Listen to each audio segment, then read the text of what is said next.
नमस्कार बंधुरा एसएस दास किचेने आपनादेर सकलके स्वागतम।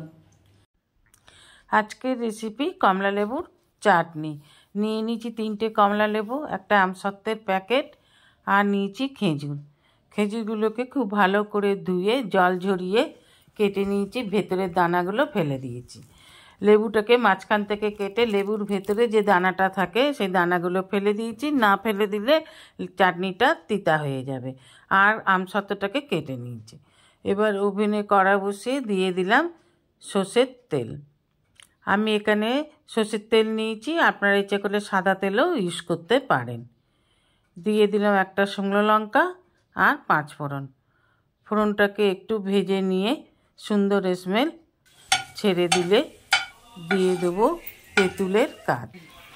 তেঁতুলটাকে ভালো করে জল দিয়ে দিলে দানাগুলো ফেলে দিয়ে জলটাকে নিয়ে নিয়েছি। দিয়ে দিলাম 1 টিস্পুন হলুদ। এবার একটু ভালো করে হলুদটাকে তেঁতুল জলের সাথে মিশিয়ে নেব।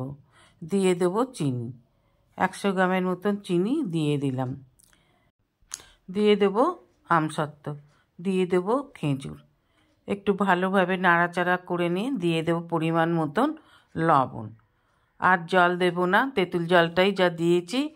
এবার চিনি আর লবণ একসাথে পড়লে আমসত্ত্ব খেজুর দিয়ে জল রিলিজ হয়েই এই জলেতেই চাটনিটা করে নেব। দিয়ে দেব কমলা লেবু। কমলা লেবুগুলোকে দিয়ে ভালোভাবে নাড়াচাড়া করে নিয়ে দিয়ে দেব 1 টিস্পুন 5 ফোড়ন গুঁড়ো। দিয়ে দেব খুব সামান্য পরিমাণে গরম মশলা গুঁড়ো। দিয়ে ভালোভাবে নাড়াচাড়া করে নামিয়ে নিলেই তৈরি কমলা লেবুর চাটনি। কমলা লেবু খাওয়া খুব ভালো। কমলা লেবুতে প্রচুর পরিমাণে ভিটামিন সি থাকে, যা আমাদের শরীরের পক্ষে খুবই অপরিহার্য। এছাড়া কমলা লেবুতে ভিটামিন এ থাকে, যেটা আমাদের চোখের পক্ষে খুবই উপকারী।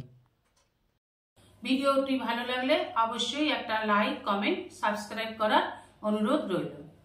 পাশে থাকা বেল আইকনটিতে ক্লিক করে দেবেন নিউ ভিডিওর আপডেট পাওয়ার জন্য। সবাই ভালো থাকবেন।